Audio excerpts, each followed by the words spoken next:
Alrighty, ladies and gentlemen, welcome to another episode of the Unbound Book Babes. Gather around, all the unbound, unhinged, and unbothered book babes. Today, we're doing a book review, a good old-fashioned book review of Madame by Sara Cate.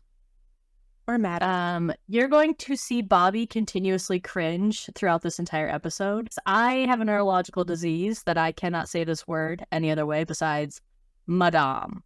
And Bobbi hates it. And maybe that's why I lean into it. Most likely. Madame? No. Madam. That's never gonna sound good to my ears. And I will say the opposite. All right, Bobbi, you want to give us a little bit of background? Yeah. So, Madam is the last book in the Salacious Players Club by Sara Cate. It's fiction. And the cover and a lot of the cover art for all of her books are photographed by Wander Aguiar. I don't know how to say it. Wander Aguiar? Wander Aguiar? By Wander Aguiar. I'm not 100%. I don't know why you would take my recommendation. I just spent 500 pages calling it Madame. Okay, true. Wander Aguiar. At Wander Grey Wolf on Instagram. Our boy Wander, where do we know him from? Oh, he's a cover of The Highest Bidder. So that's the previous book in this series. It's the 5th book in this series. Highest Bidder, and Wander is the cover, and Rowan Cade is the main male character in that book. Ooh, let's do a quick rundown of all the books, because there's a total of 6 in the whole series. Yeah, and we devoured the first 4. Then we had to wait for The Highest Bidder. Yep. Then we had to wait for this one. Yep. You know, I'm bummed. This is the end? Like, she's officially not doing anymore? Yeah, I guess so. But I'm really hoping she comes out with 2 novellas. For Geo and The Sun. Oh, yeah. I guess he grew up. He did. Okay, so the very first one that, was a little salacious was Praise. Yeah. Book number 1 is Praise, and that tells the love story of Emerson and Charlie. And all of these books are centered around kink, taboo, unexpected, very particular kinks. Is that the word? Kink is the word, yeah. So Salacious Players Club is a kink club. That's right. Kink clubs. Mm-hmm. So this one, the first one for Charlie and Emerson is like a dom sub relationship. Yep. But it's not she is not a bratty sub. There's a difference. So she's like a good girl sub. I think there's distinctions throughout this series that need to be made, and I think that's the distinction for Emerson and Charlie as a dom sub relationship. She is a good girl sub. Yeah, this book really dives in. Like, if you read a lot of romance or dark romance, and then you always leave with like a new kink, I would definitely jump into these books, because they do a fairly deep, not like a deep dive, but a very it's almost intellectual. That's the word I was looking for. That's the word I was literally fishing for. Yeah. Is Sara Cate, why I love this series is because Sara Cate did a beautiful job with her research and her ability to make kink educational. Mm-hmm. And normalize it. Really normalize it throughout these romances. Yeah, it progressively gets more normalized. Agreed. Number 2, second book in the series, is Eyes on Me, and that's the story of step-siblings, Garrett and Mia, and this is another word I can't say normal, voyeur. Voyeur is correct. Voyeur and exhibitionist. I don't know, man. Nah, it's a voyeur. Okay. There's just some words that you can't give it such a plain word. Anyways. You have to add an inflection. I get it. I have a story about Jake and I and me making it a word that was not pronounced, that I did not pronounce correctly. I thought it sounded better. It sounded more posh. I don't know. You know what always reminds me of when I add inflection in weird parts is Moira Rose from Schitt's Creek. Oh yeah. Yep. She had a really weird accent. Where it was from. Yeah.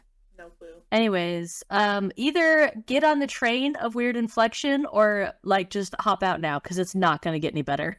Not with us. That one is interesting because they double down on an interesting kink and then the taboo idea of step siblings. Yeah. 0 relationship, so it's not a Sweet Home Alabama thing. Yeah. But yeah. And then we have Give Me More, which is Hunter, Drake, and Isabella. And that is a poly relationship. And the big issue in that book is homophobia, interestingly enough. Yeah, it's best friends to lovers. That's how the poly relationship happens. And it is there's a struggle there with abuse and homophobia. Yeah. And then number 4 is Mercy. And that is Emerson from book 1, his son, Beau, and then Maggie. And that is like an age gap, sub, domme, role, reversal. Yeah. So dance. So Maggie is the dominant one in the relationship and Beau is the sub in this book, but he's a brat. So he's a brat sub. So that's why I wanted to make the distinction early on. And the age gap is a bit smaller. It's maybe 10 to 15 years. It's not wide. And Maggie's the older one. Yeah. Maggie, the female, is the older one. And her body is very much a 35-year-old body. Normal body of a woman. Normal woman. Yeah. It's alive. Yeah. Who exists without Photoshop, or filters. So she's still very beautiful, of course, because so many women who are real women are beautiful. And the much anticipated highest bidder that we have strong opinions about, that follows billionaire Rowan Cade and millionaire Daisy. Yeah. That one's an age gap, a significant age and that gap, was a sub dom again, right? Yeah, not so much. So it is a sub dom, and Daisy is a sub, but yeah. So the distinction here is that Ronan is a pleasure sub or pleasure dom. Whoa. Let's back up. So that might have been a more interesting plot twist for that one, honestly. But Rowan is a pleasure dom. So his goal is he wants to be dominant, but he wants to give as much pleasure to his sub.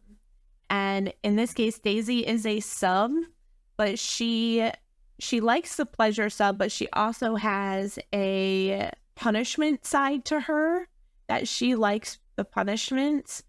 And so their kind of thing is when Daisy wants that, they pull in reinforcements. So there's a couple layers of kink there. Yeah. So it all just requires a lot of communication. Mm-hmm. And then the main topic of our show today, and the final book in the Salacious Players Club, is Madame, which is about Eden, Clay, and Jade. Mm-hmm. And it is a poly sub-dom. Yeah, so this book focuses a lot on the kink of a switch. So sometimes you're 100% submissive or you're 100% dominant, but other times you might have 30% dom and 70% submissive. So you have the ability to switch. So their relationship focuses on the many facets of switching from role and world to the next in an intimate way between their poly relationship. Yeah. Now, being that this was the 6th and final book of this series, They've played out a lot of different kinks, a lot of different scenarios. Was this one cliche? Was it obvious for you where it was going? Was it a forced or natural progression for you? I thought it was pretty natural, but the catalyst that it came to seemed so minor. Yeah. But I felt like it was pretty natural. I did too. I felt like Eden's story, right, was fairly natural. The pain led to the walls. Yep. Led to not telling anybody a single thing about her personal life, which really did create a beautiful allure for her character. Yes. Both in the book and within the Salacious Players Club itself, of like, you know, we got to book 6 and it was about her, and all of us, I don't know about all of us, you and me, not all the readers. We didn't know anything about her. We didn't know anything. Nothing. I barely knew her name. Yeah. Yep. She had just been floating around the club. Yep.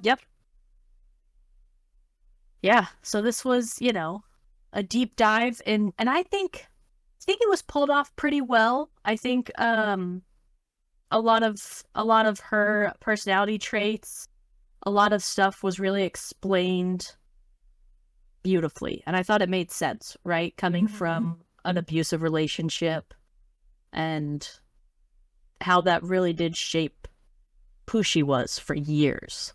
Yep. And she kind of went the opposite way, right? Yeah. As you do when you're trying to recover from something, right? The pendulum just swings in the opposite direction. Yeah, she hit a whole nother extreme, for sure. And I felt like there was a lot of depth given to her story. Agreed. And we also talked about, you know, with Jade being younger, you know, I guess we're not really told how old Eden or Clay are, probably in their 30s. Yeah, so I thought Clay was like mid to late 20s and Eden was early 30s maybe, or the same, like late 20s to early 30s, like maybe only a couple years older than Clay. Yeah. I was trying to do the math with like the ages that you are given, and I was a little confused. Yeah, I never quite put it together. Yeah. Because from her persona from early on in the book, like the earlier series, I always thought she was much older. Yeah, so I thought she was like in her 30s, like mid 30s, and I also thought I would have guessed 40s. Yeah, I think it had to do with her relationship that she has with Rowan, and that's maybe why I thought she was a little bit older. But then after I learned how she met Rowan, I am like, okay, maybe she was a little bit younger when their friendship first started. And then the other thing that I struggled with was the cover model for the cover is beautiful. So beautiful. That is not how I imagine Eden Sinclair in my mind, especially with some of the details, you know. But Sara Cate in her dedication said that when she saw that model, she knew she was Eden. So I don't know. There was just a couple details from the story that made me feel like Eden, not that girl isn't beautiful. She's so beautiful. She is just beautiful in more of a motherly way. Like, that girl looks young and not like a mom, which I guess, I don't know. But like, what does a mom look like? Speaking That's pretty rude. But like, moms come in all different shapes and sizes. But could the girl on the cover, you know, I don't know, could she turn on the domme personality? Probably. I think that my biggest thing we're going to talk about boobs, okay? My biggest thing is the boobs. Her boobs aren't big enough to be Eden's. The cover model? Yeah, there is a point in the book where Jade talks about her chest being the size of the cover model and Eden's being fuller. So now it's stuck in my head that like Eden has bigger titties. Like, yeah, we agree. So I struggled with that a little bit, and Eden has a bit of a gap. I would have loved to see if that cover model had a gap. I would have loved to have her like be smirking in a way where you can kind of see it, like, or just do the London thing and draw in a gap. There's that too For the cover model, just Take a little black, give her a gap, give her. I don't know, but I gotta say I like the character development for each individual character. I do too. I do a good job. So with a poly relationship, we have 3, 2 girls and a guy. And I think, they gave a lot of insight into each character, and I don't think Sara Cate held back at all in this one. I think she did some deep dives. I think she did too. She did a really good job. I liked it. The only character I did not like, there's a small child in this book, and I don't like the way this particular character is written, and nothing salacious happens with this small child. Let me just preface. Yeah. A weird time to bring up a child after we talked about all of these weird kinks. But there's a small child, and the child remains totally fine. I just don't like the way the child is written, because they say that this child is 7 years old, and yet the dialogue, the activity, like the stuff that's going on makes that child seem to have the mental development of like a child half their age. Yeah. So I don't know if they did that I don't know if Sara Cate did that on purpose, of like a child always seems extra young to their parents. Mm-hmm. Right? So the parent is looking down and being like, you'll always be my baby. And that type of thing. That's my only gripe with it. And it was a big one. It was a reoccurring gripe of the kid the child itself was an underdeveloped character for the majority of the book. And I know you mentioned this earlier, that it's a fictional book, but I just gotta say that you want to know the one thing that pushed me, like in a fiction, you have to set aside a certain amount of logic to make the book work, right? And you gotta I'm a believer. But man, I'm gonna tell you right now, the most unbelievable part is how Sara Cate just casually writes in how Eden and Jade cheer on other women casually. Bullshit. The way they champion other women so casually, unbelievable. I don't believe it. There's no backhanded compliments about the other women that they work with and see, and I was like, damn, that'd be cool, but I don't believe it. Yeah, that all the women who work together on this and get along fine. Not even that, but it's not instead of being like, God, she's so beautiful, I fucking hate her, Eden's like, God, she commands a room with such grace, but of course she does, because that's who she is. Yeah. It's just the most unbelievable part of the whole story.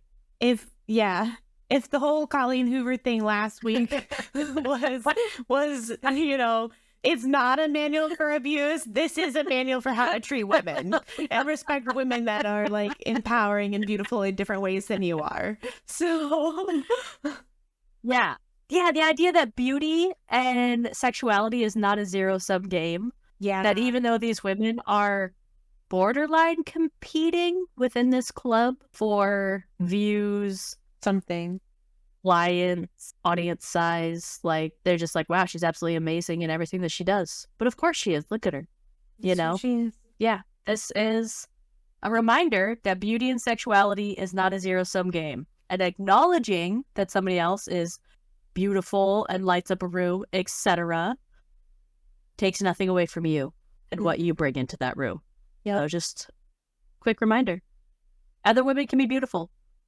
It's okay. Eden taught me that. Yeah. The Eden effect. Yeah. Eden does teach you that very well. It's amazing. So, Kristin, I want to know how you ranked this series. Ooh, that is such a great question, and honestly, a bit of a toughie. I think we got to put praise. No, I love the poly ones. So Give Me More and Madame are going to be top of the line. Can they tie for first place? Does it have to be a specific order? I think does it have to be one? We should do a specific order. Yeah, I think you have a first and a second place. Fine. Okay, I'm gonna start with Give Me More, and then I'm gonna go with Madame. God, I just can't say it any different. I know you can't. I was trying to ignore it. And then Praise. And then I guess Eyes on Me. I'm not a huge fan of the step-sibling storyline there, but it's not my story, so Eyes on Me. And then Mercy. Yes, I am not a huge fan of Beau, in that particular story. And now that you talk about it being a bratty sub, I'm wondering if that's what it is. Yep. He was annoyed, lyingly annoyed with him, and then really happy with Maggie's actions against him. Basically, is that what it is? I think so. That's what it was for me.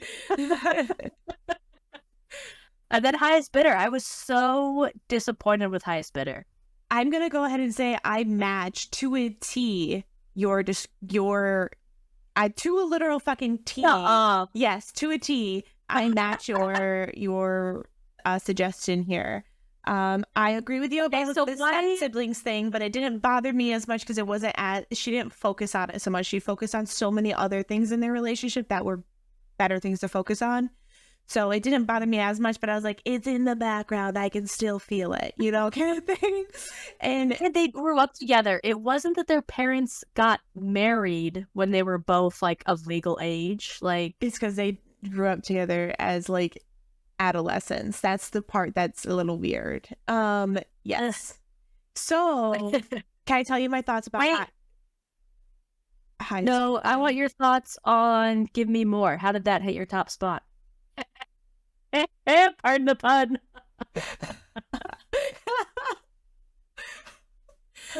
So Give Me More. I love Hunter. Oh, I love Drake. I love Hunter.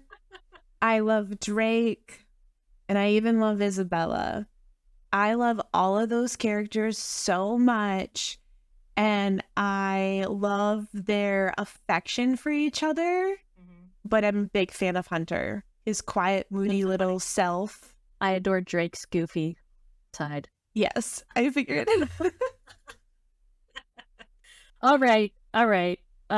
Enough with the pleasantries. Drop the bomb. Tell me about Highest Bidder. So obviously, both put it last. Yeah. There's a lot of anticipation going into Rowan Cade's story because he is there from book one as some mysterious older silver fox in the background, and he's lovely. Then you get his book. The problem I think I traveled this week. I was on the tram from the Atlanta airport over to the rental car place, and I'm sitting there staring out the window. I had just finished Madam, and I was thinking about, oh man, window stares. I don't know about you, they make me so pensive. So pensive. Here we go. So I was staring out the window, just chilling, and I am thinking, I'm like, okay, how would I rank these books? And so I go through, I'm like, mother heifer, it's Highest Bidder's last. And I am like, well, that sucks. Why is that? Because I anticipated, Daddy Cade. Like, I was very ready for this story. And, Wander was on the cover, and, Wander's persona shared through his personal photography page on Instagram is very kind, but like very sure of himself as an individual, like as an older, handsome man, the pinnacle of what men want to be, probably, when you just look at his aesthetic. And that is not the Ronan I got in the story, and it just didn't go together as well. And I think I figured out why. So in this story, Daisy takes a predominant role, whereas Rowan Cade's story is kind of in the background as a facet. And I wanted what we got with Eden. I wanted the in-depth, I wanted the nitty-gritty, I wanted him reflecting more on how he got out of his sorrow and the things that he was dealing with. Because they're mentioned, but I think for as heavy of a topic as it is, there's so much focus on the sorrow that Daisy had. And though it was shared between the two in a way, like her sorrow was shared in a way between the two, I think he was way too one-dimensional for the anticipation that was given. And it makes me sad. Absolutely agree. He came off as the everyman, right? He wasn't unique. It was the, as you said, one-dimensional side of stereotypical man emotions. What it came down to. Yeah. And I almost thought that he was more two-dimensional in Madam than he was in his own book, because you saw the side of Rowan that I knew existed. And I don't know. I just felt like his persona was more defined in Madam in the small ways that he was included. And I'm curious if Madam's story went first and she finished with Ronan, if we could have gotten more, because the perspective from Ronan and Eden's relationship would have been there too, and it would have read better. Just thinking that. So if I was to recommend this series to somebody, I think I would tell them that Though Highest Bidder is the 5th one, read it last, and then see if they feel a different way. You can't. They talk about Ronan and Daisy the whole time, so then you'd know they ended up together. Fuck, you're right. Or it's not necessarily about like knowing that they ended up together. It's more about who the fuck is Daisy. Yeah, where'd she come from? And then you get their story. Yeah. And then I think it ends better, because at first I was so confused as why Ronan and Daisy were in Paris. So this is a spoiler. So if you cut out now. So at the end... Based on my face, that's going to be a spoiler for me too. At the end of Highest Bidder, Ronan and Daisy moved to Paris with 3 kids. And all of a sudden they were back in Madam, and I was like, what? But they only have 1 kid at the time. So I'm guessing they just hadn't moved to Paris yet. And then at the end of Madam, her son moves there because he offered him a job. Ronan offered Jack a job. Yeah, that's right. So I was so confused at first, though. I was like, what the fuck? Yeah. Is this a self-published? I know it's free on Kindle Unlimited. Is this self-published? I don't know. Or indie? Sara Cate. So Sara Cate Books LLC, self-published. Yeah, she's self-published all of her book. Eyes on Me, self-published. Show Me More, self-published. Mercy, self-published. Gotcha. I was just, for the first time, I think in the entire year, I was reading a book that went through a traditional publisher, and it does read very different. It does. Mm-hmm. It's also not young adult. I think it's adult. And I think if you're going to write a book, you need somebody to be really fucking mean to you about, like, cut it out, make the story make sense, you know? Yeah. I don't know. That's topic. You need a really good editor, not just AI. That's what it is. Yep. Yeah. Agreed. I agree. Anyways, overall, a great series. Yeah, lovely. Recommended to people who are willing to read stuff about kink and trauma. Agreed. It's a very interesting read. And it is very educational and kinky, and it's fun. All of that.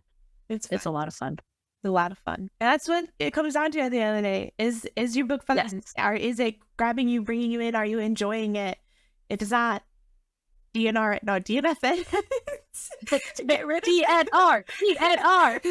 Get rid of it. Move on to the next one, because there's one out there that's bound to bring you some type of joy in whatever the topic is. So find it, read it, enjoy it, and we'll see you next week. Yep.